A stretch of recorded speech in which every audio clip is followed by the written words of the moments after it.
ओम शांति।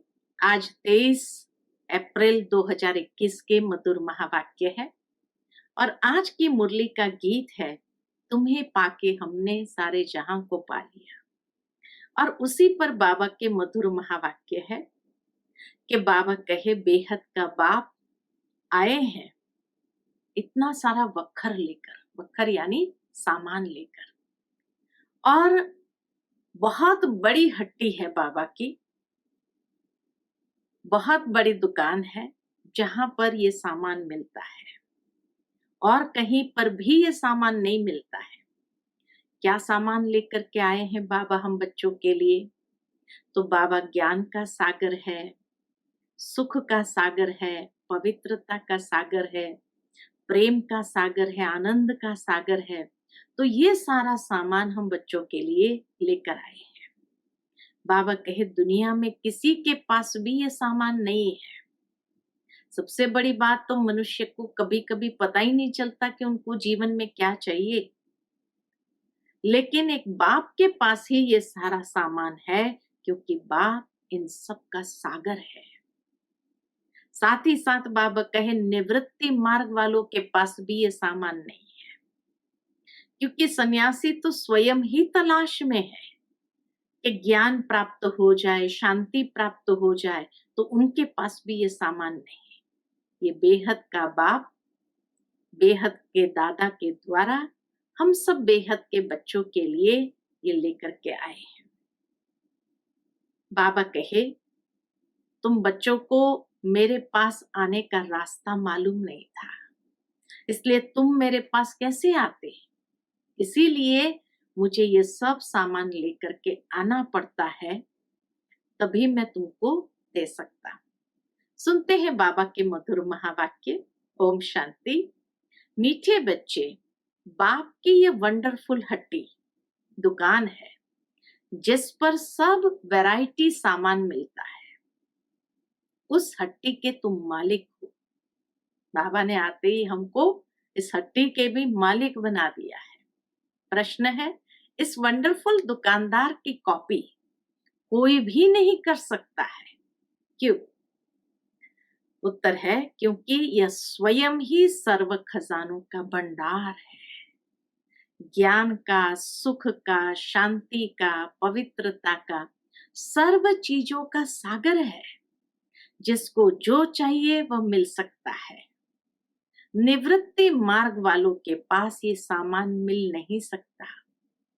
कोई भी अपने को बाप समान सागर कह नहीं सकते।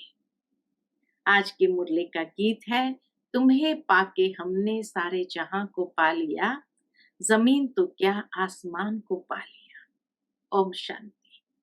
अब बच्चे बैठे हैं बेहद के बाप के सामने। इनको बेहद का बाप भी कहा जाए तो बेहद का दादा भी कहा जाए। और फिर बेहद के बच्चे बैठे हैं और बाप बेहद का ज्ञान दे रहे हैं। हद की बातें अब छूटी, हद की सारी बातें अब छूटी। अब बाप से बेहद का वर्षा लेना है। यह एक ही हट्टी ठहरी। मनुष्य को पता ही नहीं है कि हम क्या चाहते हैं। बेहद के बाप की हट्टी तो बहुत बड़ी है। बेहद के बाप की हट्टी यानी दुकान तो बहुत बड़ी है। उनको कहा जाता है सुख का सागर, पवित्रता का सागर, आनंद का सागर, ज्ञान का सागर।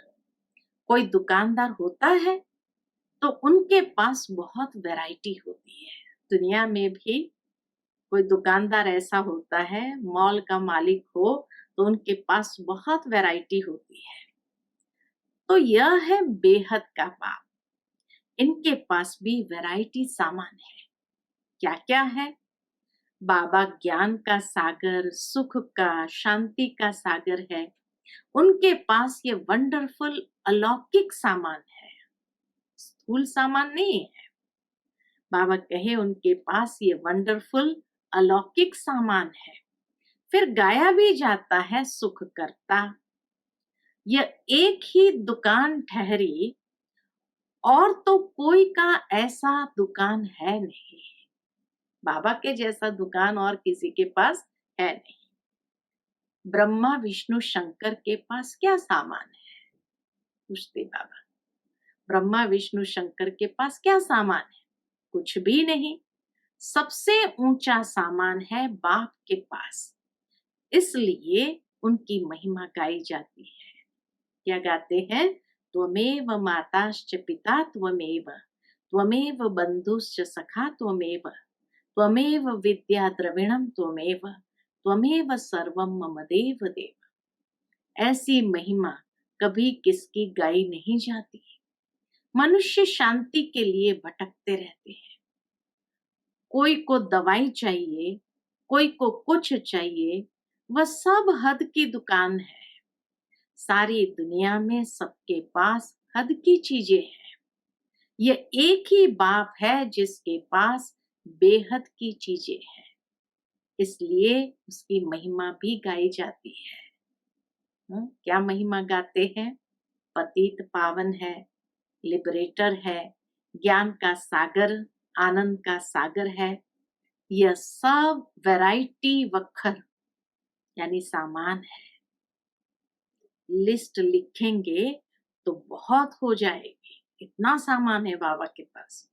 जिस बाप के पास ये चीजें है तो बच्चों का भी हक है उन पर।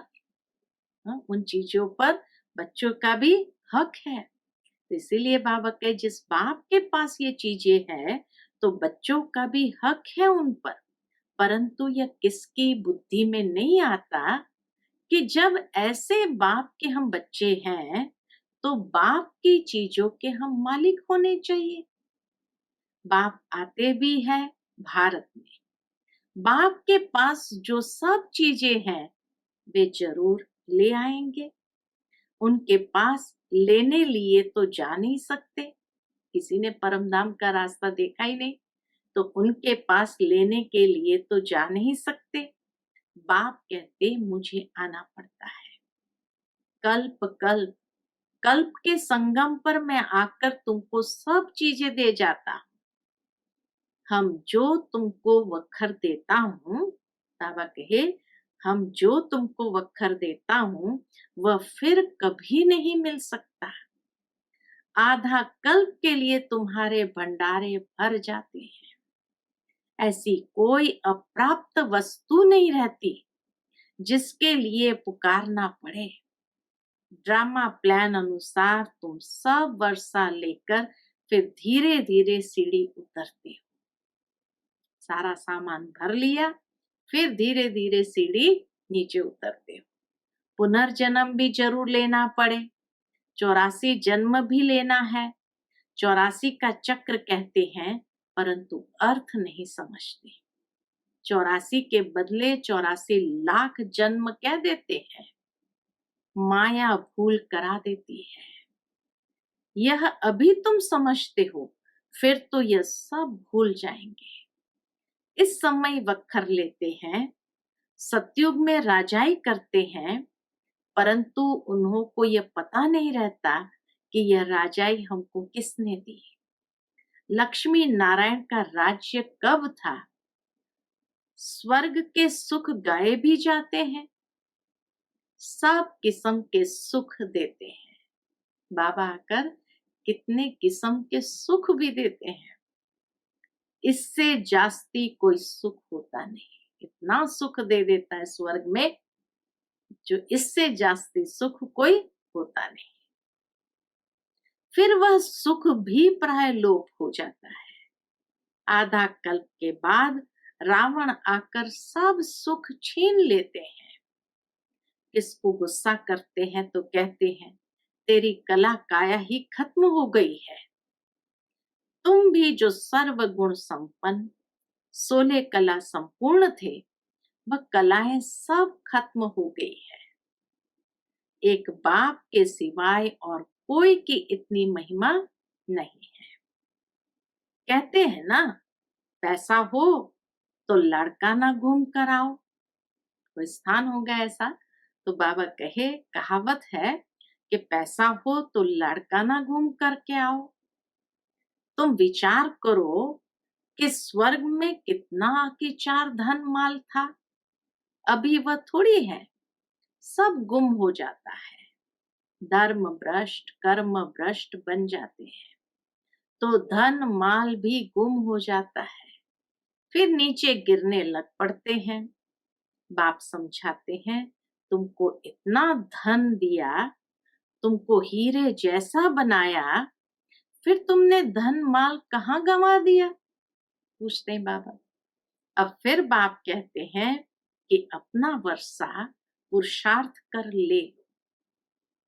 तुम जानते हो कि बाबा हमको फिर से स्वर्ग की बादशाही दे रहे हैं और कहते हैं, हे बच्चे, मुझे याद करो तो तुम्हारे ऊपर जो कट है वह निकल जाए। बच्चे कहते, बाबा हम भूल जाते हैं।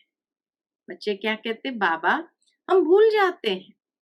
यह क्या? बाबा कहते, यह क्या? कन्या जब शादी करती है तो पति को कभी भूलती है क्या? बच्चे कभी बाप को भूलते हैं क्या? बाप तो दाता है, वर्षा बच्चों को लेना है तो जरूर याद करना पड़े। बाप समझाते हैं, मीठे मीठे सिकिलते बच्चे, याद की यात्रा में रहेंगे तो विकर्म विनाश होंगे और कोई उपाय नहीं है। भक्ति मार्ग में तीर्थ यात्रा, गंगा स्नान आदि जो करते आए हो तो सीढ़ी नीचे उतरते ही आए हो। ऊपर तो चढ़ ही नहीं सकते, फायदा ही नहीं है। ऊपर चढ़ ही नहीं सकते, लॉ नहीं कहता, कायदा ही नहीं कहता कि ऊपर चढ़े। सबकी उतरती कला ही है।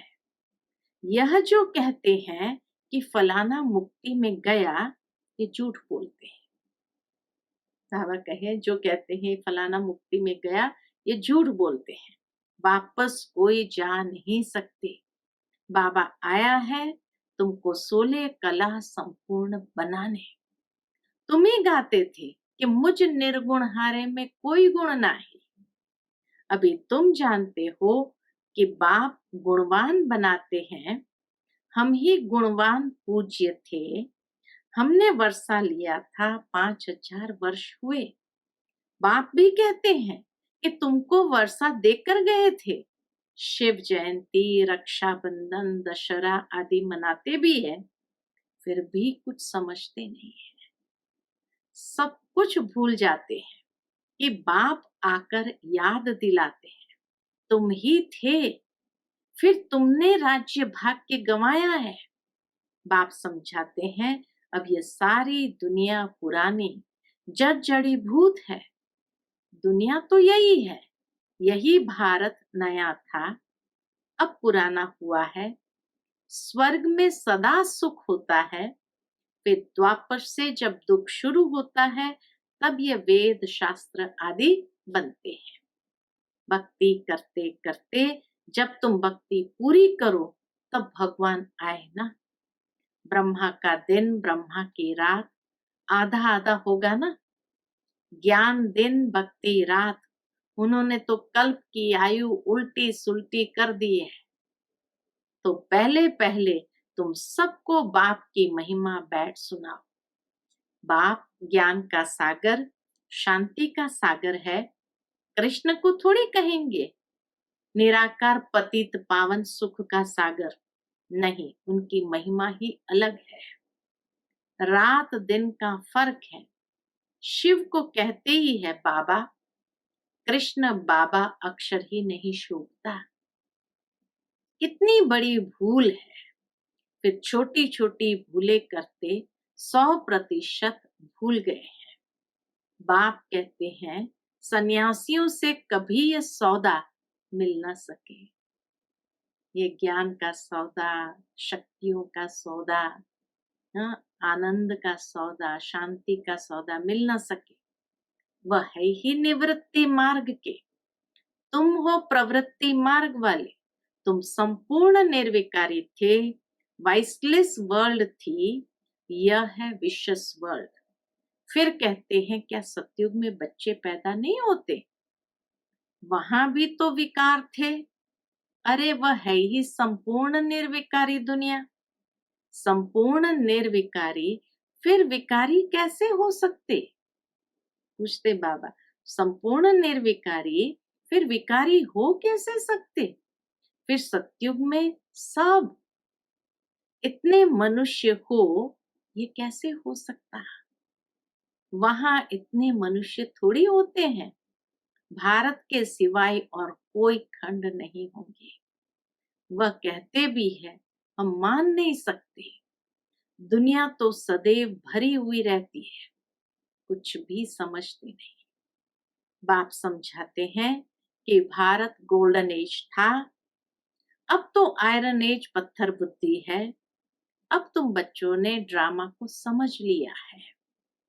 गांधी आदि सब राम राज्य चाहते थे, परंतु दिखाते हैं कि महाभारत लड़ाई लगी, बस फिर खेल खत्म। फिर क्या हुआ? कुछ भी दिखाया नहीं है। बाप बैठ के समझाते हैं, यह तो बिल्कुल सहज है। शिव जयंती मनाते हैं तो जरूर शिव बाबा आते हैं। वह है हेवनली गॉड फादर, तो जरूर हेवन के गेट खोलने आएंगे। आएंगे भी तब जब हेल होगा।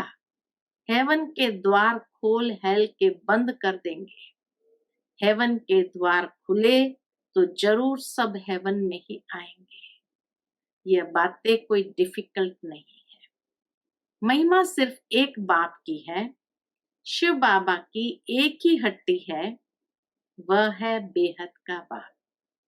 बेहद के बाप द्वारा भारत को स्वर्ग का सुख मिलता है।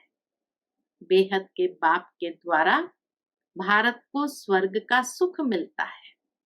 बेहद का बाप स्वर्ग स्थापन करता है। बरोबर बेहद का सुख था। बरोबर बेहद का सुख था। फिर हम हेल में क्यों पड़े हैं, ये कोई भी नहीं जानते। बाप समझाते हैं कि तुम ही थे, फिर तुम ही गिरे हो। देवताओं को ही 84 जन्म लेने पड़ते हैं, अभी आकर पतित बने हैं, उनको ही फिर पावन बनना है। बाप का भी जन्म है तो रावण का भी जन्म होता है, यह किसको भी पता नहीं। कोई से भी पूछो तो रावण को कब से जलाते आए? बाबा कहे कोई से भी पूछो तो रावण को कब से जलाते हो? कहेंगे वह तो अनादि चलता आता है। ये सब राज बाप समझाते हैं। उस बाप की एक ही हट्टी की महिमा है, एक ही दुकान है और उसी की महिमा है। सुख शांति पवित्रता मनुष्य से मनुष्य को नहीं मिल सकती। सिर्फ एक को थोड़ी शांति मिली थी। यह झूठ बोलते हैं कि फलाने से शांति मिली। अरे शांति तो मिलनी है शांति धाम में। यहाँ तो एक को शांति होगी, फिर दूसरा अशांत करेंगे तो शांति में रह न सके। सुख शांति पवित्रता सब चीजों का व्यापारी एक ही शिव बाबा है। उनसे कोई आकर व्यापार करे, उनको कहा ही जाता है सौदागर। पवित्रता सुख शांति संपत्ति सब कुछ उनके पास है। अप्राप्त कोई वस्तु नहीं। स्वर्ग का तुम राज्य पाते हो, बाप तो देने आए हैं। लेने वाले लेते लेते थक जाते हैं। ना बाबा के पास सामान है जो बाबा कहे लेने वाले लेते लेते थक जाते हैं। मैं आता ही हूं देने लिए और तुम ठंडे पड़ जाते हो लेने में। बाबा कहे मैं आता हूं देने के लिए और तुम ठंडे पड़ जाते हो लेने में। बच्चे कहते हैं बाबा माया के तूफान आते हैं। हाँ पद भी बहुत ऊंचा पाना है, चाहना है तो क्या कहते हैं, हाँ पद भी बहुत ऊंचा पाना है, स्वर्ग के मालिक बनते हो, ये कम बात है क्या? तो मेहनत करनी है, श्रीमत पर चलते रहो। वक्खर जो मिलता है वह फिर औरों को भी देना पड़े, बांटना भी है, दान करना पड़े। पवित्र बनना है तो 5 विकारों का दान जरूर देना है। मेहनत करनी है। बाप को याद करना है, तभी कट उतरेगी। मुख्य है याद। प्रतिज्ञा भल करो कि बाबा, हम विकार में कभी नहीं जाएंगे, किसी पर क्रोध नहीं करेंगे, परंतु याद में जरूर रहना है, नहीं तो इतने पाप कैसे विनाश होंगे। बाकी नॉलेज तो बड़ी सहज है। 84 जन्म का चक्र कैसे लगाया है, यह किसको भी तुम समझा सकते हो। बाकी याद की यात्रा में मेहनत है। भारत का प्राचीन योग मशहूर है। क्या ज्ञान देते हैं? मन मना भव, अर्थात माम एकम याद करो तो तुम्हारे विकर्म विनाश होंगे। तुम गाते भी थे कि आप जब आएंगे तो और संग तोड़ एक संग जोड़ेंगे।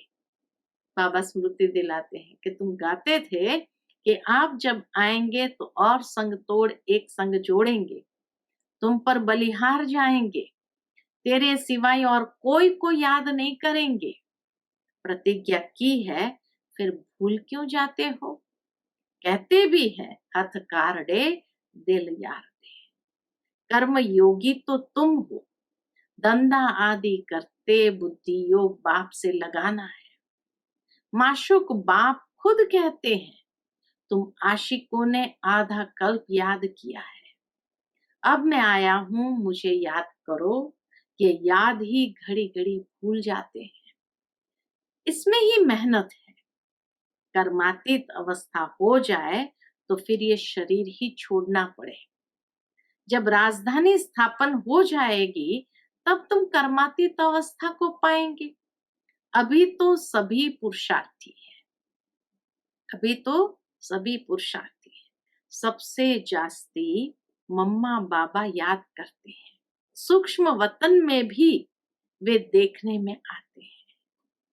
बाप समझाते हैं, मैं जिसमें प्रवेश करता हूं वह बहुत जन्म के अंत वाला जन्म है। वह भी पुरुषार्थ कर रहे हैं। कर्मातीत अवस्था में अभी कोई पहुंच नहीं सकते। कर्मातीत अवस्था आ जाए तो फिर ये शरीर रह नहीं सकता। बाबा तो बहुत अच्छी रीति समझाते हैं। अब समझने वालों की बुद्धि पर है। हेवनली गॉड फादर एक ही है, उनके पास ही ज्ञान का सारा वखर है। वही जादूगर है, और कोई से सुख शांति पवित्रता का वर्षा मिल न सके। बाप बहुत अच्छी रीति समझाते हैं, बच्चों को धारण कर और धारण कराना है। जितना धारणा करते हैं उतना वर्षा लेते हैं। जितना धारणा करते हैं उतना वर्षा लेते हैं। दिन प्रतिदिन बहुत तरावटी माल मिलता है। तरावटी माना ऊपर की जैसे मलाई होती है ना, तो बाबा कहे बहुत तरावटी माल मिलता है।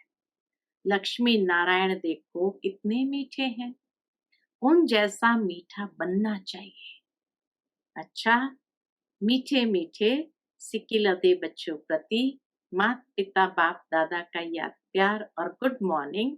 रूहानी बाप की रूहानी बच्चों को नमस्ते। फिर बाबा आगे कहे, और कोई भी सत्संग में ऐसे कहते हैं क्या? यह हमारी बिल्कुल ही नई भाषा है जिसको स्पिरिचुअल नॉलेज कहा जाता है।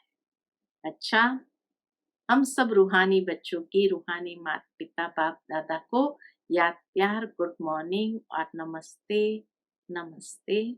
शुक्रिया बाबा, शुक्रिया। आज की मुरली से धारणा के लिए मुख्य सार है। पहली पॉइंट, बाप द्वारा जो सुख शांति पवित्रता का वक्खर मिला है वह सबको देना है। पहले विकारों का दान दे, पवित्र बनना है, फिर अविनाशी ज्ञान धन का दान करना है। दूसरी पॉइंट, देवताओं जैसा मीठा बनना है। जो बाप दादा से प्रतिज्ञा की है उसे सदा याद रखना है और बाप की याद में रहकर विकर्म भी विनाश करने हैं। आज का मधुर वरदान है, अपने प्रति व सर्व आत्माओं के प्रति लॉफुल बनने वाले law maker so new world maker भव। अपने प्रति व सर्व आत्माओं के प्रति लॉफुल बनने वाले law maker so new world maker भव। जो स्वयं प्रति लॉफुल बनते हैं वही दूसरों के प्रति भी लॉफुल बन सकते हैं। जो स्वयं लॉ को ब्रेक करते हैं वह दूसरों के ऊपर लॉ नहीं चला सकते। इसलिए अपने आप को देखो कि सवेरे से रात तक मनसा संकल्प में, वाणी में, कर्म में, संपर्क व एक दो को सहयोग देने में व सेवा में कहाँ भी लॉ ब्रेक तो नहीं होता है। जो लॉ मेकर है वह लॉ ब्रेकर नहीं बन सकते। जो इस समय लॉ मेकर बनते हैं वही peace maker, new world maker बन जाते हैं। लॉ मेकर ही पीस मेकर और न्यू वर्ल्ड मेकर बन जाते हैं। आज का स्लोगन है, कर्म करते कर्म के अच्छे व बुरे प्रभाव में न आना ही कर्मातीत स्थिति है। कर्म करते कर्म के अच्छे व बुरे प्रभाव में न आना ही कर्मातीत स्थिति है। अच्छा, Om Shanti. To watch Peace of Mind channel videos on YouTube, subscribe us on youtube.com/tvpeaceofmind. Just a click for a peaceful life.